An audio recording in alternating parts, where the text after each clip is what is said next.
2, 3. Quand je dis énergie vitale, qu'est-ce qui te vient?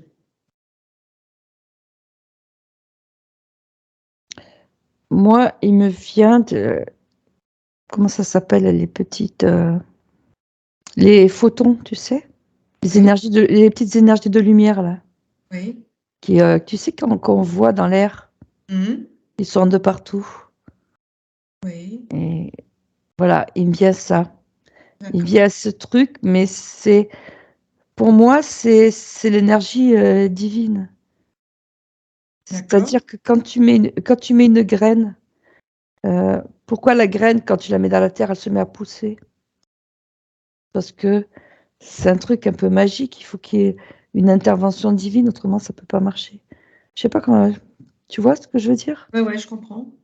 Les gens ne se posent jamais la question, mais moi, je trouve ça complètement magique. Et donc, il faut cette énergie qui vient de j'ai l'impression de ces petites lumières là, tu sais, Mmh. on voit de partout, qu'on voit là. D'ac Comment ça s'appelle des photons, non? C'est possible. Ouais, je D crois que c'est ça. d'ailleurs, quand tu parles de culture, on parle de culture ésotérique aussi, De culture ésotérique, c'est-à-dire. qui pousse grâce à, comme tu dis, l'énergie divine. Oui, il faut une énergie divine pour que une graine se mette à pousser. Autrement, ça pousse pas. Comme nous, comme les êtres. Comme nous. Ouais, ouais. Tu sais, c'est comme dans l'histoire, le mythe, par exemple, le mythe de Frankenstein. Oui. Euh, Quand ils ont essayé de faire quelqu'un, quelqu'un de, quelqu'un de vivant. Mmh. Et en fait, toi, tu peux pas le créer Mmh. parce que on n'a pas cette énergie vitale. Mmh. Donc, c'est un truc qui est au-dessus de nous. Ouais. Ouais. C'est pour ça que les Illuminati, ils échouent tout le temps, en faisant des créations. Ça ne tient Oui, pas la route. oui, oui, oui, je crois que c'est un truc. Ouais, on peut pas créer. Bon, le mythe de Frankenstein. Il y a toujours ce mythe. Il y avait une histoire comme ça. Comment ça s'appelle, d'un golem juif aussi, Oui. qui avait été créé. Enfin voilà, c'est toujours cette histoire mais tu peux pas créer comme ça Mmh. sans, sans ce pouvoir d'énergie vitale. Mmh. Alors, est-ce que tu as autre chose à rajouter par rapport à l'énergie vitale? Oui, alors tu vois, ce qui me vient à l'image, c'est justement là qu'ils essayent de faire des clones, Oui. mais il faut une partie pour que le clone soit animé, enfin, ou alors un homme synthétique, enfin, tu vois, Mmh mh. il faut qu'il y ait une partie d'énergie vitale. Mmh. Et cette partie d'énergie vitale, Mmh mh. ils sont obligés de la voler. Mmh. C'est ça, C'est une partie tout à fait. de l'âme ou de la conscience. Ce qui explique que quand ils fabriquent, des hybrides ou autres, ça tient pas longtemps. Ils vivent, quelques années, mais alors je sais pas si ça te parle ce que je dis là, mais ça vit pas longtemps. Tu Ça, je sais pas trop. Mais oui, parce qu'en fait, compte, je ne sais pas, non, je peux pas me. D'accord, Parce que j'ai entendu qu'ils en avaient fait quand même pas mal. oui. Non, non, il y en a qui vivent. Mais c'est compliqué parce que nous, on a un héritage divin qu'ils n'ont pas. Tu vois? On a ce soi individuel que eux ils n'ont pas. Mmh. Donc ça ne marche pas pareil. Mmh. Eux, il faut qu'ils se mettent avec l'énergie du groupe.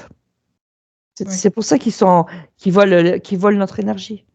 Nous, heu, on peut tout de suite se brancher à notre source, tu vois? Et on a cette énergie en nous, ils n'ont pas la même énergie. Et c'est ça qui les intéresse, en nous. C'est comme, ils n'ont pas le pouvoir de créer. Mmh. C'est-à-dire, tu vois, le pouvoir heu, on a ce pouvoir de penser un truc et de le créer dans l'éther. Mmh mh. et après de le matérialiser. On ne sait pas vraiment le faire, mais on a ce pouvoir-là. Mmh. Alors que eux, ils n'ont pas ce pouvoir-là. Donc ils sont obligés de se servir des humains pour pouvoir créer les choses. C'est pour ça qu'après, ils nous projettent des films et tout, de futurs possibles, pour qu'on puisse qu'on les crée, Mmh. qu'on fasse le futur que eux ils désirent Tout à fait. qu'on Les pense. é les Ouais, fameux égrégores. oui. C'est comme les œuvres d'art ou de musique ou quoi, ils n'ont pas ce pouvoir-là. Ils ont juste le pouvoir de copier. Alors, quand on parle d'énergie vitale, où est-ce que l'homme trouve l'énergie vitale? Ben, elle est en lui. Oui, L'énergie vitale, tu vois, moi, ça me fait penser à un arbre. oui. C'est-à-dire il va en prendre une partie sous ses pieds, Mmh. de la terre, de Gaïa, Mmh. et une partie dans le ciel, dans le soleil. D'accord. Et en fait, quand il la synthétise avec son cœur, Mmh. parce que son soi, il est dans le cœur, hein, il n'est pas dans la tête. Et il synthétise. Et comment ça se manifeste dans l'être humain, l'énergie vitale? Comment ça se manifeste? Dans l'être humain, l'énergie vitale. En fait, quand l'être humain, c'est une lumière. Si tu enlèves tous ses corps, tout son corps là, Oui, son corps est éthérique et tout, c'est oui. juste une lumière, tu vois? La peau là, elle recouvre cette lumière. Donc, Donc à l'intérieur, n'est que de la lumière. Ils sont pas ça, eux. et donc, alors tu parles de corps physique. Le corps physique, il est animé par quelque chose? Bah, par cette énergie vitale, Qui viendrait d'où? c'est le corps éthérique, parce qu'il vient en nous. Il est en nous, enfin, je sais pas comment te D'accord. dire. Donc c'est le corps éthérique. C'est le corps et oui, c'est le corps éthérique qui crée le corps physique. Voilà, c'est le C'est-à-dire double, ouais, c'est du le double corps. éthérique. D'accord, C'est notre lumière. d'accord. Bon, alors on était dans l'énergie vitale? Oui, on était en train de parler de l'énergie, vitale qui s'exprime dans le corps physique grâce au double éthérique. Voilà, le double éthérique. Et là, ce qui m'est venu, c'est que certains clones n'ont pas ce double éthérique, tu vois? Oui, Et ils n'ont pas cette capacité de sortir de leur corps. Que nous, en fait, quand on est ce qu'on appelle des corps multidimensionnels, c'est-à-dire qu'on peut sortir de notre corps et se balader parce qu'on est juste une lumière. On peut juste être une lumière. Mais je pense que sur la Terre, c'est pas tout le monde. Ben, ils sont vivants, mais ils n'ont pas peut-être tout ça. il C'est leur un peu manque, compliqué. des corps. Ouais, il leur manque des trucs, oui. Ce serait intéressant d'aller investiguer. Ouais, ouais, c'est un peu compliqué, oui. En fait, quand ceux qui n'ont pas le soi supérieur, ils ont le corps éthérique, mais ils n'ont pas le corps, ce qu'on appelle le corps bouddhique, tu sais? Le corps spirituel qui sont au-dessus, parce qu'en fait, quand il y en a plusieurs de corps. Oui et donc, alors le corps bouddhique, c'est un corps supérieur? Je crois que c'est le plus haut, en fait, le corps bouddhique. Non, il y en a d'autres? Pas pour moi, il y en a d'autres. Il y en a d'autres? Oui, oui, oui et donc, tu penses que ceux qui sont clonés ou, des hybrides, ils n'ont pas de corps bouddhique? Oui, non, non, non, non. Ils n'ont pas le soi, donc le corps bouddhique, enfin le corps spirituel, enfin, il est lié au soi supérieur. Donc ils l'ont pas. D'accord, C'est pour ça que moi je comprenais pas quand j'étais jeune que les gens ne croyaient pas à la réincarnation et tout, tu sais. oui, Et j'ai compris après qu'en fait quand ils y croyaient pas, parce que peut-être que eux, ils n'avaient pas cette possibilité. d'accord. Je me pose la question de savoir si tout le monde peut l'avoir ou pas. Après, c'est un peu compliqué de voir. Tu vois ce que je veux dire? Oui. Ou s'ils se recyclent justement dans leur âme collective. Donc, que quand on parle de chakras, et de méridiens, heu, méridien, nadi, c'est quoi la différence entre méridien et nadi? C'est des, enfin, c'est des lignes d'énergie. Alors, c'est pas tout à fait les mêmes. Les méridiens, en fait, quand c'est la médecine chinoise, et les nadis, c'est la médecine ayurvédique. C'est des lignes qu'on voit pas. Justement, des lignes d'énergie, ouais. Mais c'est un peu la même chose, quoi. Alors, il y a pas de différence entre, méridien et nadi? Ou il y a C'est quand même une différence? c'est pas au même endroit, en fait, quand ils sont pas tous au même endroit. Non, c'est pas Alors, tout à fait les mêmes. qu'est-ce qui expliquerait, tu me dis le point, la zone où ils sont situés et qu'est-ce qui expliquerait, un peu plus, la différence? Tu montes tes vibrations et à 3 tu as l'information. 1, 2. Moi, ce que je vois là, c'est que c'est pas sur le même corps. Ah, Il y en a un, c'est plus le corps éthérique, plus pour les méridiens, oui, qui sont quand même assez proches du corps. Alors que les nadis, c'est beaucoup plus au-dessus. c'est-à-dire? C'est plutôt le corps, un corps au-dessus. Je sais pas si c'est le corps spirituel Corps spirituel. ou le corps bouddhique. Alors, à 3 tu as l'information. Les nadis sont situés sur quel corps? 1, 2, 3. Ouais, moi, c'est bien le corps bouddhique. Tu sais, c'est lié avec la Kundalini, tu D'accord, sais, cette énergie qui met le feu. d'accord. Alors que les méridiens, c'est plutôt l'énergie qui circule près du corps, quoi. Le corps éthérique et Alors, le corps, ouais. à quoi sert exactement l'énergie vitale? L'énergie vitale? Bah, je sais pas, moi, je vois lumière.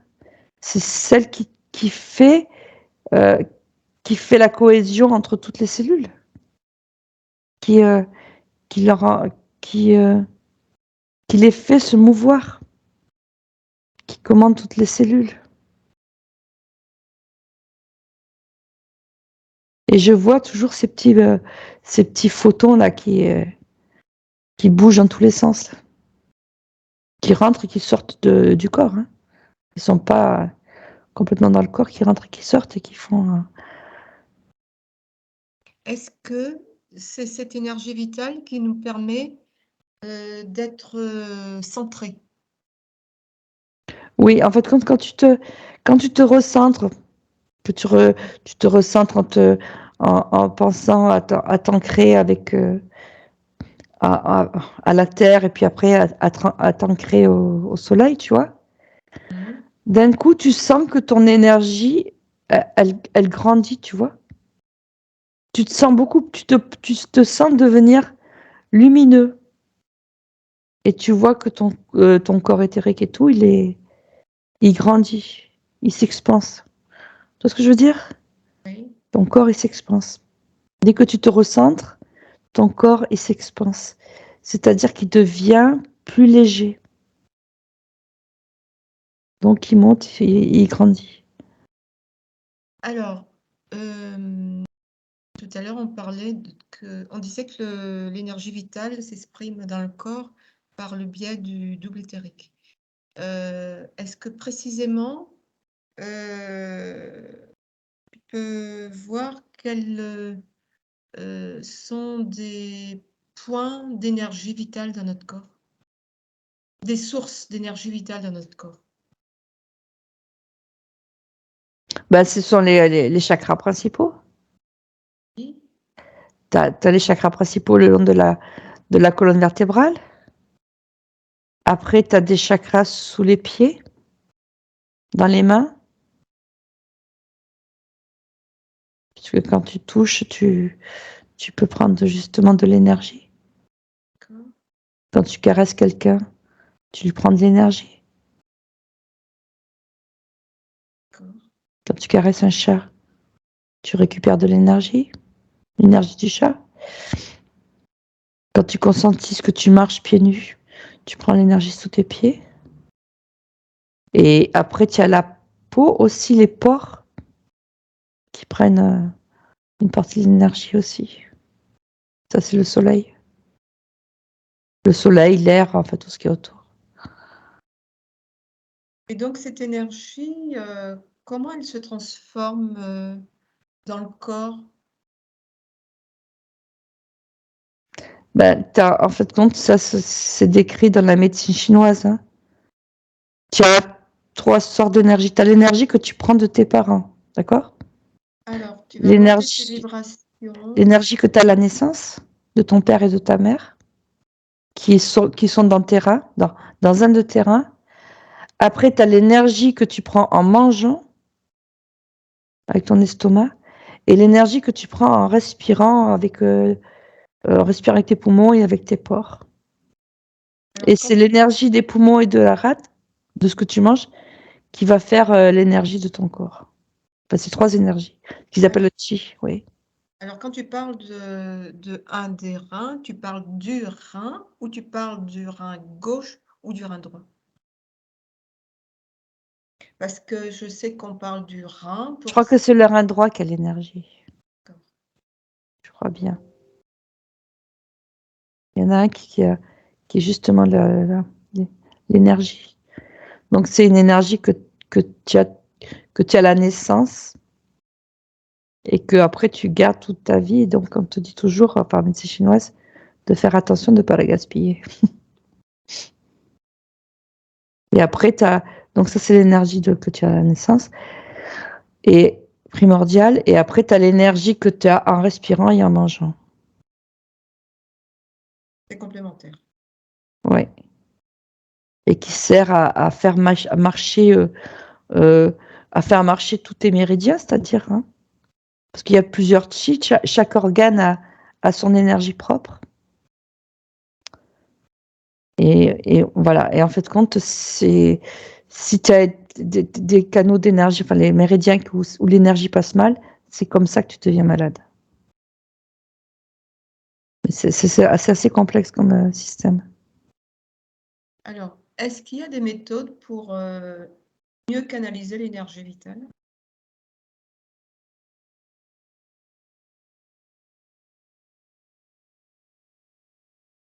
Ben déjà, en se mettant au soleil, d'accord? En marchant dans l'eau, dans l'eau de mer, Pourquoi dans l'eau de mer? parce que l'eau de mer contient euh, une substance qui ressemble à celle de ton sang. N'est-ce pas? Oui, tu sais, elle contient enfin, les sels minéraux, les vitamines, enfin, c'est ce qu'on appelle l'eau de Canton. Ça contient un peu des substances primordiales. Et en plus, la mer, euh, avec l'influence du soleil, de la lune et l'énergie des vagues, elle est bourrée d'énergie vitale. Et donc, Et de marcher dans l'eau, c'est beaucoup plus. T'en prends beaucoup plus. Après, tu peux en prendre aussi dans les forêts, hein, et avec les arbres. qu'est-ce qui explique que les personnes qui ont une énergie, basse, heu, ésotérique, qui sont pleins d'entités basses, quand elles n'aiment pas l'eau de mer et quand on les pousse à aller dans l'eau de mer, Ah bon? oui, alors tu vas Ah, prendre l'information. oui. À 3, tu as l'information. 1, 2, 3. Ben, c'est parce qu'en fait, quand elles sont dirigées euh, par leurs entités, elles sont sous le contrôle de ces entités basses et qui savent que si elles prennent trop d'énergie, euh, ils pourront plus avoir le même contrôle. D'accord. Donc est-ce que ça les nettoie en même temps? Ça fait partir les entités Oui, basses, oui, ça nettoie bien. l'eau de C'est mer, oui, oui. Ben, la forêt, c'est pareil, hein. d'accord. Quand dès qu'on a des entités, qu'on va en forêt, ça y est, ça nettoie, hein. Et l'eau de mer, ça peut être aussi, un lac, tu vois? D'accord. La rivière aussi, parce que la rivière, c'est pareil, elle est pleine d'énergie. T'as vu comme ça va vite? C'est l'eau qui coule, quoi. Par Je contre, pense ouais, si tu te retrouves dans une ville pleine de béton, c'est pour ça qu'ils construisent, eh oui, dans une ville pleine de béton, dans des appartements fermés, en fait, compte, les entités, elles se mettent dans tous les coins, dans de la poussière, dans tous les coins, dans tous les trucs comme ça. et puis l'eau de mer aussi parce qu'il semble que le sel a un rôle par rapport aux Oui, en entités. plus, oui, le sel, ça protège. Et même nous, si on mange du sel, ça protège. On a beau dire qu'on mange trop de sel, c'est pas vrai. Parce que leur sel est pourri, hein, parce qu'ils rajoutent des trucs dedans. Mais si tu prends du sel, du vrai sel, et ben ça te protège. Et on te dit surtout de ne pas manger de sel, évidemment, hein. Comme pendant le Covid, on nous a dit de ne pas faire du sport. Oui, et de pas ouvrir. Enfin, d'ouvrir, voilà, de pas sortir.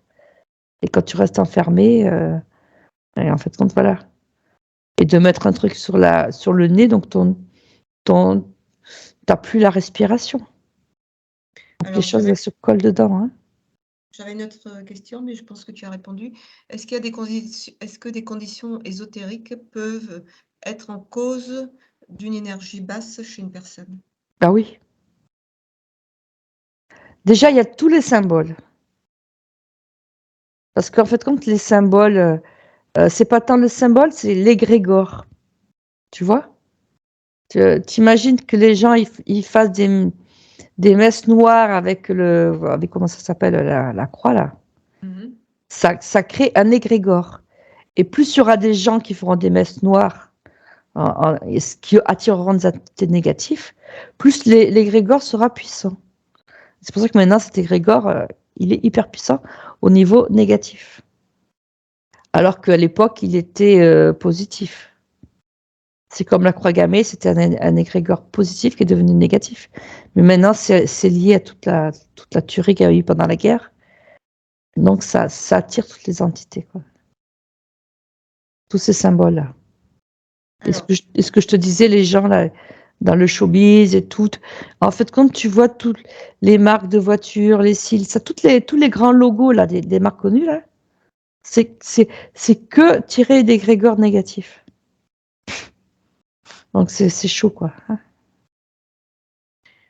alors maintenant, tu vas te positionner, à la tête d'un immeuble et tu vas essayer d'avoir le pourcentage de gens dans cet immeuble qui pratiquent de la magie noire. Dans n'importe quel immeuble? N'importe quel immeuble. Tu te positionnes dans n'importe quel. En haut, tu ne te connectes pas et tu prends l'information, dans cet immeuble, il y a combien de personnes, sur 100, qui pratiquent la magie noire? J'irais 2%. 2% seulement? Mais je vois pas dans les immeubles, hein. Moi, je vois que la magie noire, elle est pratiquée dans des endroits, euh, dans des caves plutôt, tu vois? Ah! Alors, Dans j'ai des mal ég posé ma ou question. dans des églises ou Oui, dans des grottes. d'accord. Tu vois? Alors, C'est dans je des vais endroits reposer la question. oui. La question, c'est, quand quelqu'un pratique de la magie noire à l'extérieur, il a des entités, il est catalogué, il pratique la magie noire et en fait, la question, c'est combien de personnes, en pourcentage dans un immeuble, pratiquent de la magie noire? C'est pas le lieu où il les pratique. Si tu veux, en tout, en Dans combien un de gens? immeuble, par exemple. Oui, On dit on peut être déçu, parce que, on peut avoir notre voisin qui pratique la magie noire, par exemple et qu'on dit qu'on peut être déçu parce qu'on n'est pas au courant du fait qu'en réalité, il y a énormément de gens qui pratiquent la magie noire. Oui, il y a déjà tous les peuples africains qui font tu sais, ou les peuples. Sans aller Ouais. jusque-là, en France, dans un immeuble, tu te positionnes et tu regardes combien de personnes Moi, près de il me vient 20 à 30%. voilà, ça correspondrait Ouais. plus. Ouais. OK, d'accord. Oui, je savais qu'il y en avait beaucoup. Ap- Après, tu as il y en a qui croient faire de la magie blanche, mais qui font de la magie noire. Tu vois? Qui font des trucs avec les pendules, mais ils se rendent pas compte. Ou tu sais, là, les trucs des Vinca, là, tu sais? Non, je vois pas. Bah, ces trucs des sorcières, tu sais, c'est un peu des mouvements féministes, mais ils croient que c'est plutôt des cultes au niveau de la terre, mais Les qui Vinca? sont, oui, Vinca, non? Qui sont quand même, euh, quand même assez magie noire. Parce que, en fait, quand tu peux faire, prendre une bougie blanche, une bougie noire, tu vois, ces trucs-là, même quand tu tires les cartes, hein, Mmh. tu peux aussi attirer des entités négatives, hein, comme le pendule, les cartes, tous ces trucs-là. Alors, si on rajoute tout ça, je dirais 50%, quoi. Tous ces trucs-là, tous ces modes de sorcière, de ci, de ça. Ouais. De faire des imprécations, tu vois? Parce ils se rendent pas compte, hein. Mais du coup, est-ce qu'on peut dire que, quand quelqu'un pratique, le rituel, des bonhommes aux allumettes, par exemple, il pratique la magie noire? Bah, ouais, voilà, tu vois, c'est ça, par exemple. Ça, c'est de la magie noire, d'accord. Bah, oui, c'est une forme de magie noire. C'est-à-dire que tu prends une personne et tu la personnifies. Tu lui as pas demandé son autorisation. D'accord. C'est comme quand tu prends les poupées vaudou, tu vois, hein? C'est un peu la même chose, hein? Tu peux couper, c'est pareil, ouais. On t'apprend à couper les liens avec les anges et tout. Mais les anges, tu sais pas ce que c'est, en fait, Quentin. Tu appelles l'ange Gabriel pour couper les liens, hein. Tu, tu fais des vœux dans ton verre d'eau pour avoir de l'argent. Bon, on peut dire c'est la magie blanche ou c'est la magie noire, mais c'est quand même une imprécation. C'est un peu compliqué. Ouais. Je vais te faire revenir.